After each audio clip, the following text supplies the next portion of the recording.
ce 23h. Voici les titres sommaires de cette édition.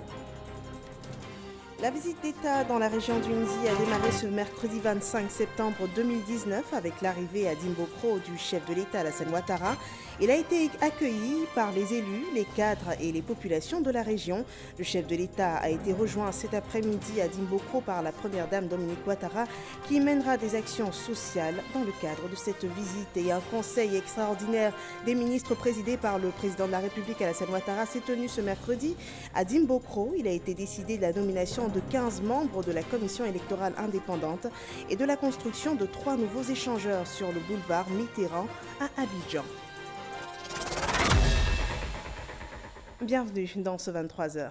L'actualité de cette journée était essentiellement axée en Côte d'Ivoire sur l'ouverture ce mercredi de la visite d'État dans le Vébaolé, la région du Nzi. Le président de la République est arrivé dans la matinée ce mercredi à Dimbokro pour la première étape de cette visite d'État. Il a été reçu à son accueil. Il a reçu à son arrivée un accueil mérité des populations de la région. L'arrivée sur le sol du président de la République, sur le sol de Dimbokro, marque l'entame de cette visite d'État. Jérôme Kofi Aboulin pour le compte-rendu.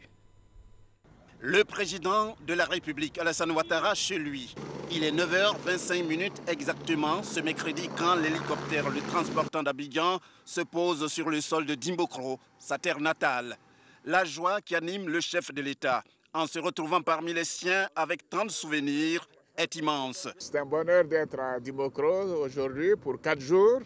Je viens bien sûr me remémorer de mon séjour ici, de mon enfance. Donc les parents qui sont encore là, malheureusement ceux qui nous ont quittés récemment. En tout cas, c'est un bonheur de revenir dans ma ville natale. Je suis très heureux d'être là. C'est dans le cadre d'une visite d'État dans la région du Nzi du 25 au 28 septembre 2019 que le président de la République, Alassane Ouattara, est arrivé dans la matinée ce jour. Après les honneurs militaires, le chef de l'État s'est fait un réel plaisir à saluer toutes les personnalités présentes à son accueil. D'abord, des collaborateurs, précisément des membres du gouvernement ressortissants de Dimbokro. Ensuite, tout le Gotha ministériel venu pour le Conseil des ministres prévu dans le cadre de cette visite a reçu les salutations du chef de l'État. Présence aussi remarquée des autorités traditionnelles, administratives et civiles, des cadres, de nombreux cadres de Dimbokro qui n'ont pas voulu se faire compter l'événement. Ils sont tous venus pour voir le président à qui ils vont certainement soumettre des doléances comme en pareille circonstance pour le développement de leur région. Et le président de la République, Alassane Ouattara, a reçu des honneurs militaires dus à son rang dès son arrivée à Dimbokro, à Boussanogo. Dimbokro, ville du centre de la Côte d'Ivoire, a battu le rappel de ses fils pour recevoir le président de la République, Alassane Ouattara, qui visitait la région. À son arrivée à l'Arc de Triomphe, le chef de l'État Alassane Ouattara a été accueilli par le Premier ministre Amadou Gon Coulibaly, le président du Sénat Jano Aoussou Kouadio et les autorités locales avant d'aller s'incliner devant le drapeau pour l'exécution de l'hymne national et recevoir les honneurs militaires dus à son rang.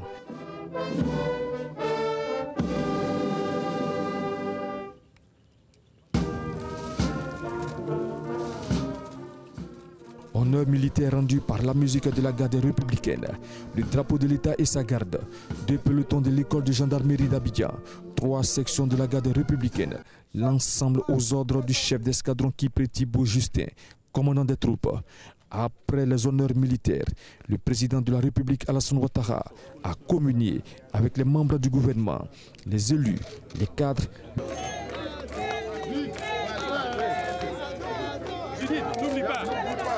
Le corps préfectoral et la chefferie traditionnelle de la région du Nzi.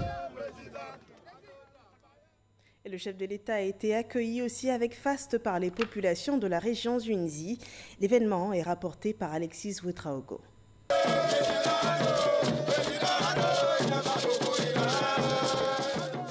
Il est 9h ce mercredi à Dimbokro. Dans quelques minutes, le chef de l'État, le président de la République Alassane Ouattara, arrive. Venus nombreux, chefs, cadres et fils de la région sont impatients. Il vient sur sa terre natale c'est retour au pays natal, c'est le fils du pays. Alors il revient sur ses pas d'enfance, de l'insouciance, sans savoir qu'il devait être celui qui dirigerait la Côte d'Ivoire. Vous voyez, mobilisé comme un seul homme, nous sommes là pour l'accueil parce que cette communion est attendue depuis longtemps et aujourd'hui c'est un grand jour pour la région d'Unzi. Sentiment de fierté de savoir que le plus illustre des fils de Dembo Cro va nous rendre visite et puis de savoir qu'il va communier avec nous. C'est une réalité. Vous voyez l'hélico qui est en train de descendre. Voilà, le président est là et nous allons rester avec lui pendant 4 jours, sentiment de joie. Et puis il va nous passer le message pour que nous puissions faire évoluer notre région, booster le développement de notre région. Quand prennent fin les honneurs militaires, démarre le parcours du chef. L'hommage des populations sorties en grand nombre le long des voies pour saluer et célébrer le fils tant attendu.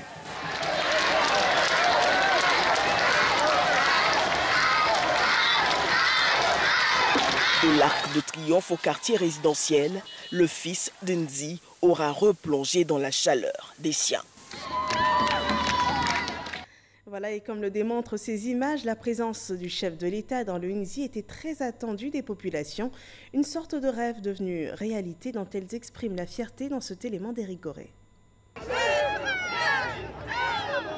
Oui, le rêve est devenu une réalité pour ces populations de la région d'Unzi Komwe. Le président de la République est sur sa terre natale. La visite est historique, d'où cette chanson pour accueillir le plus digne fils de cette région. Président Lassane,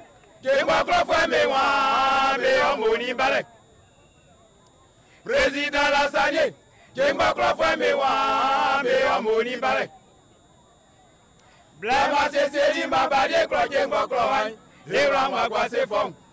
nous attendons ça depuis longtemps.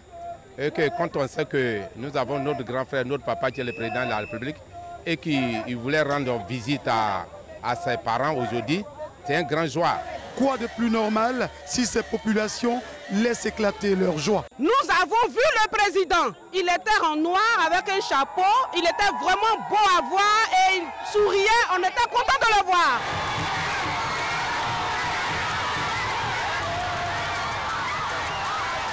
Une longue file d'attente est placée devant la préfecture de Dembo Cro, où doit se tenir le Conseil des ministres. Rien que pour voir l'illustre hôte. Le président est de Dembo Cro. Après avoir visité toutes les régions de Côte d'Ivoire, il a décidé de venir chez lui. Et cette attente qui a été longue montre que véritablement le président tient à ses parents. Depuis 2 ans, on nous a dit qu'il venait. On l'attend, on ne le voit pas. Maintenant qu'il est arrivé, nous sommes tous contents. Les 25, 26, 27 et 28 septembre, le président de la République sera en communion totale avec les populations d'Unzi Komwe, s'imprégner de leur réalité et partager leur quotidien. Et après les festivités autour de l'arrivée du président de la République à Dembo Cro, place maintenant au travail. Le conseil hebdomadaire des ministres s'est tenu exceptionnellement à Dembo Cro ce mercredi dans les bureaux de la préfecture. D'importantes décisions ont été prises à cette réunion. Le conseil gouvernemental a décidé de la nomination des 15 membres de la commission électorale indépendante et de la construction de 3 nouveaux échangeurs sur le boulevard Mitterrand à Abidjan. Le compte-rendu de cette réunion par Viviane Aïma. La région d'Unzi, à l'heure de la visite d'État du président de la République Alassane Ouattara, a abrité ce mercredi 25 septembre 2019 pour la première fois dans son histoire le Conseil des ministres placé sous la présidence du chef de l'État. C'est la grande salle de la préfecture, aménagée pour la circonstance, qui a abrité l'importante réunion. Sujet phare de ce Conseil des ministres, bien entendu, les préoccupations de la région d'Unzi. Le Conseil a entendu une présentation du préfet du département de Kwasi-Kro, préfet par intérim de la région d'Unzi, qui a présenté à la demande du président de la République une communication relative à la situation administrative et socio-économique de la région d'Unzi. Cette communication a, dans un premier temps, présenté les données géographiques et l'organisation administrative de la région d'Unzi et dans un second temps, dresser un état des lieux, des infrastructures et des activités socio-économiques de la région avant d'évoquer les difficultés auxquelles la région est confrontée, ainsi que, bien sûr, les attentes des différentes populations. Le Conseil a noté avec un grand intérêt ces différentes préoccupations et s'est engagé à y apporter les réponses appropriées. La visite d'État d'un président de la République dans une région est synonyme d'accélération des efforts du gouvernement dans tous les différents secteurs sociaux attendus. Donc, les populations d'Unzi verront des améliorations palpables dans leur quotidien à partir de cette visite d'État pour aller davantage, beaucoup plus loin que ce qui a été fait jusqu'à aujourd'hui. Si le train du progrès lancé par le président de la République Alassane Ouattara a atteint Dimbokro, à Abidjan, la grande métropole, les travaux d'infrastructure ne cessent de se multiplier. Le Conseil des ministres de ce mercredi 25 septembre a donné le top départ pour la construction de 3 nouveaux échangeurs sur le boulevard Mitterrand dans la commune de Cocody. Le Conseil a adopté un décret portant déclaration d'utilité publique des périmètres mis en réserve du projet de construction de 3 échangeurs à Abidjan. Cette mesure intervient en prélude au lancement des travaux de construction de 3 échangeurs prévus sur le boulevard François Mitterrand, précisément au carrefour de l'école de police, de la Riviera 3 et de la Riviera Palmeraie, en vue d'améliorer significativement la fluidité routière dans la capitale économique. C'est un investissement d'environ 5 milliards de francs CFA qui va être fait pour dédommager les 322 biens qui vont être affectés par ce projet et les 437 personnes qui seront affectées, sans oublier les 9 bâtis qui vont être certainement détruits. Donc, les mesures ont été prises selon la réglementation en vigueur pour que ces personnes qui doivent être dédommagées reçoivent leur dû. Autre centre d'intérêt et non des moindres du Conseil des ministres de Dimbokro, il s'agit de la nomination de 15 personnalités qui vont siéger à la commission centrale de la CEI, la commission électorale indépendante. L'État de Côte d'Ivoire n'a imposé personne à qui que ce soit. L'État de Côte d'Ivoire a sollicité, selon les règles, selon la procédure en vigueur, les différentes entités. Je rappelle que de façon égalitaire, selon la loi, les groupements politiques au pouvoir ont droit à 3 places, les groupements politiques de l'opposition ont droit à 3 places et chacune des entités ont été sollicitées et ont fait des propositions. Il faut juste relever que la politique de la chaise vide ne paye pas. Donc, si on veut contribuer, il faut être là, à la table de discussion, pour venir contribuer. Le Conseil des ministres a aussi approuvé la nomination de plusieurs ambassadeurs étrangers près la République de Côte d'Ivoire. Ainsi, le nouveau nonce apostolique nommé par l'État du Vatican et qui va bientôt prendre fonction à Abidjan est Monseigneur Paolo Borgia. Et pour améliorer les conditions de vie des populations, une localité de Dimbokro, à Ouniansou, a été raccordée au réseau électrique national. Le président Alassane Ouattara a en fin de journée ce mercredi procédé à la mise sous tension du village de Aouniansou. Cette action s'inscrit dans le cadre du PS Gouv et aura coûté environ 80 millions de francs CFA à la Côte d'Ivoire. Plusieurs autres villages, à l'instar d'Aouniansou, de la région, ont bénéficié de l'électricité cette année, rappelons-le. Les détails de cette action du programme social du gouvernement vous sera donné dans nos prochaines éditions. Et tout comme le chef de l'État, la première dame Dominique Ouattara est à Dimbokro, dans la région d'Unzi. Elle est arrivée dans l'après-midi de ce mercredi 25 septembre à 16h. Elle a été accueillie à l'Arc de Triomphe par plusieurs membres du gouvernement, le corps préfectoral, les élus de la région et les populations, dont de nombreuses femmes. Et durant son séjour dans l'Unzi, la première dame Dominique Ouattara mènera des actions sociales au profit des femmes et des enfants. Et dans le cadre de cette première étape de la visite d'État dans le Nzi du président de la République, Alassane Ouattara se rendra dans le département de Kwasi-Kwasi-Kro, une vieille ville plongée dans un engourdissement total dû au mauvais état des routes. Et avant l'arrivée du président demain, jeudi 27 septembre 2019, dans cette localité, pour la tenue d'un meeting, Eugène Atoubé a scruté pour vous ce département qui a besoin d'être boosté pour son développement. Reportage. Dans la région du Nzi, il y a une ville, chef-lieu du département qu'on appelle Kwasi-Kwasi-Kro. Combien connaissent Kwasi-Kwasi-Kro? Combien y sont allés dans ce chef-lieu de préfecture dont le nom évoque un gros village dans le Grand Vébaoulé? Invitation au voyage. Par Dimbokro via la sous-préfecture de Nofou, par Bokanda ou Mbayakro, toujours les mêmes difficultés à emprunter les routes caouteuses. Calvaire en temps de pluie. Les populations des villages et hameaux du département de Kwasi-Kwasi-Kro, jusqu'en ses chefs-lieux de sous-préfecture, vivent les mêmes souffrances. On prend la route là. Si tu n'as pas fait attention avec une moto comme ça là, tu vas tomber mal même. Monsieur, pour qu'on gagne une route pour aller à Boaké, pour que les parents se déplacent facilement, Dimbokro, Boaké, Bokana facilement. Préoccupations, besoins et attentes se répondent. Les populations de nombreux villages pleurent toujours l'absence d'eau potable ou de l'insuffisance d'ouvrages de desserte, de la difficulté d'accès aux soins de santé, de l'électrification qui tarde à atteindre leur localité, des difficultés aussi à écouler les produits de leurs champs et plantations, faute de route. Chaque village a nourri beaucoup d'espoir et d'enthousiasme dans l'action des cadres, mais sans véritable satisfaction. Et même avec l'existence des conseils régionaux pour entretenir cet espoir, les attentes ne sont toujours pas comblées. En cause, les moyens limités des structures de développement et de progrès des populations face à l'immensité des besoins, exprimés par celle-ci. Nous avons une seule pompe. 3 ou 4 jours, ça se gâte. Il faut aller derrière les gens, bien réparer, puis payer l'argent avant qu'on gagne l'eau, bois. Nous faisons, surtout manioc, mais on n'a pas eu quelqu'un pour venir chercher. C'est resté en brousse. Il n'y a pas de route. L'année passée, nos parents, ils ont créé à Dakar. C'est resté jusqu'à... Il y a un monsieur qui est venu. C'est lui qui est venu, il a ramassé cadeau, il est parti. Ici et là, les routes et toujours les routes. Cause majeure de tous les manques dont souffre le département de Kwasi-Kwasi-Kro.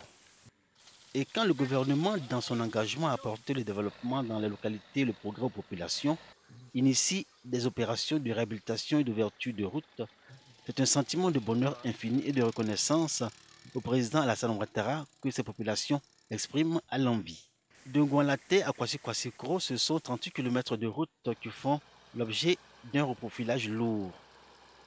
Un spectacle dont se délectent les populations de Ngouanlaté à 12 km de Kwasi-Kwasi-Kro. Aujourd'hui, ça va changer puisque la route est bonne. Que les acheteurs viennent sans problème. Nous serons très contents. On voit les machines circuler, vraiment, je suis très contente. Les parents bénéficieront effectivement du bitume, de Kwebo dans le département de Djévi, en passant par Kwasi-Kwasi-Kro pour se retrouver à Tindjekro.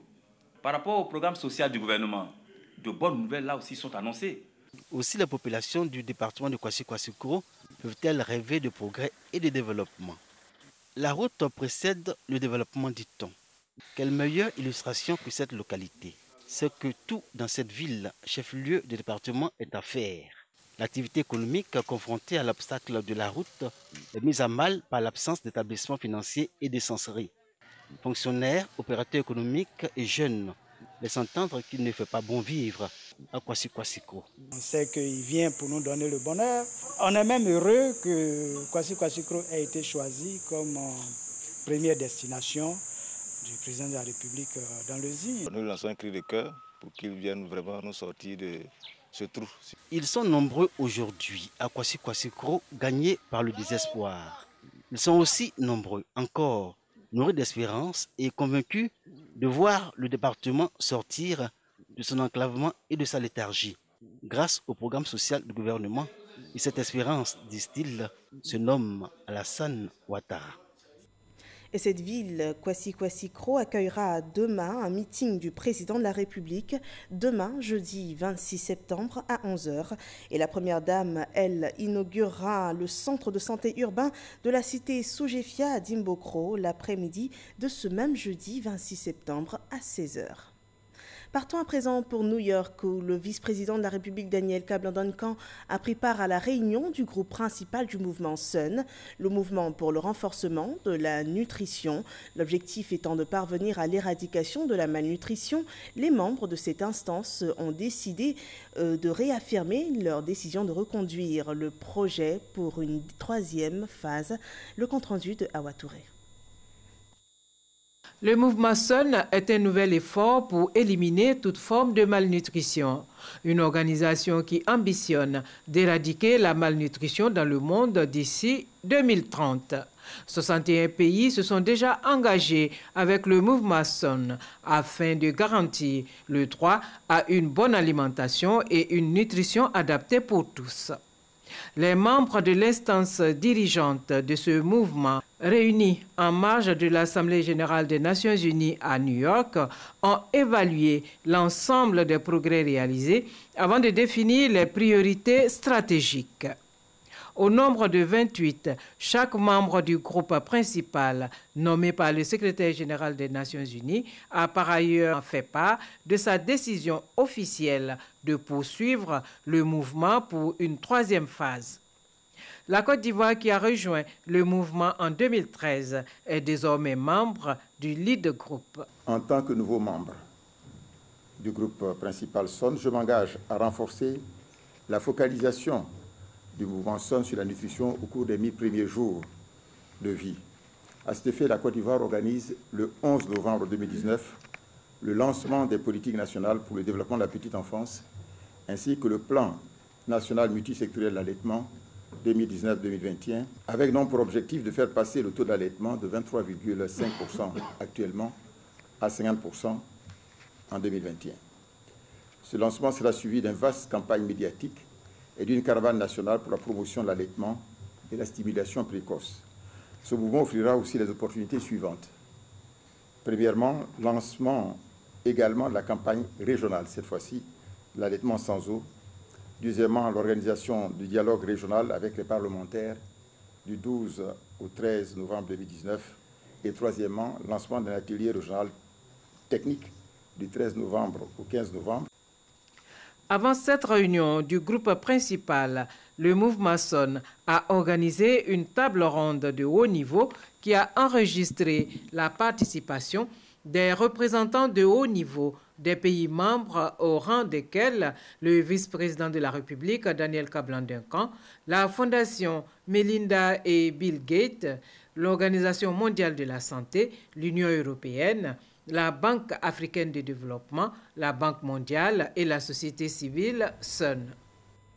Je vous donne à présent lecture de ce communiqué du ministère de la Promotion de la Jeunesse et de l'Emploi des Jeunes en rapport avec la convocation des 1800 agents d'accueil de la couverture maladie universelle. Le ministère de la Promotion de la Jeunesse et de l'Emploi des Jeunes, à travers sa structure l'Agence Emploi Jeunes, informe les 1800 personnes recrutées en qualité d'agents d'accueil qui seront déployés dans les établissements sanitaires du réseau de la CMU, la couverture maladie universelle, sont invités à des séances de formation qui se dérouleront les jeudis 26 et vendredi 27 septembre 2019 de 8h à 18h à Abidjan. L'agence Emploi Jeunes les invite par conséquent à se présenter dès ce jeudi 26 septembre 2019 à 7h30 à l'amphithéâtre du district de l'université Félix Houphouët-Boigny de Cocody. Dans le domaine des médias, les nouvelles instances de l'UNJCI, élues le 14 septembre dernier, étaient hier à la table du ministre, leur ministre de tutelle, le ministre de la Communication, Sidi Tiemoko Touré. L'amélioration des conditions de travail des journalistes, la liberté d'action et le financement plus accru de la presse en Côte d'Ivoire étaient au centre des échanges. Jean-Marc Djadji. Échanger sur des perspectives en termes de solutions pour la liberté de la presse et la protection des droits des journalistes est le sens de la rencontre entre le ministre chargé de la Communication, Sidi Tiemoko Touré, et les organes élus de l'Union nationale des journalistes de Côte d'Ivoire, UNJCI. Les présidents du bureau exécutif et du conseil d'administration de l'UNJCI ont fait part de leurs préoccupations en ce qui concerne les conditions de travail des journalistes et les subventions allouées à la presse en Côte d'Ivoire. La presse en Côte d'Ivoire, les médias dans leur entièreté ont des difficultés aujourd'hui. C'est difficile. Nous sommes dans une sorte d'impasse. Nos différentes entreprises de presse sont au bord de la banqueroute. Nous sommes venus dire au ministre qu'il est temps d'agir, qu'il est temps pour que l'État s'implique davantage. Le ministre Sidi Timoko Touré a pris acte du plaidoyer et rassuré les journalistes de son engagement à faire de la presse ivoirienne un modèle dans la sous-région. Nous avons suivi avec beaucoup d'attention. Les journalistes font l'exercice de la démocratie interne et fort heureusement ceci a abouti à l'élection de personnalités reconnues par le secteur, tous des journalistes professionnels admirés par la profession. Et il était de bon aloi que nous les recevions pour prendre langue avec leur programme d'action au cours de ces différents échanges de prise de contact avec les élus nouveaux. Issus du dernier congrès, nous avons envisagé une collaboration franche et fraternelle sur les différents leviers qui pourraient aider les journalistes à sortir d'un certain nombre de précarités. Composé de 24 membres, dont 8 femmes, le nouveau conseil exécutif de l'UNJCI aura la charge de diriger cette fêtière durant les 3 prochaines années. Portons à présent nos regards sur la campagne de sensibilisation relative aux inondations dans le district d'Abidjan. La Sodexam a annoncé des risques d'orage avec des pluies allant de 5 à 15 mm sur la période du mardi 24 au vendredi 27 septembre 2019. Selon les spécialistes, cela est dû à des retards de pluie du mois d'août 2019.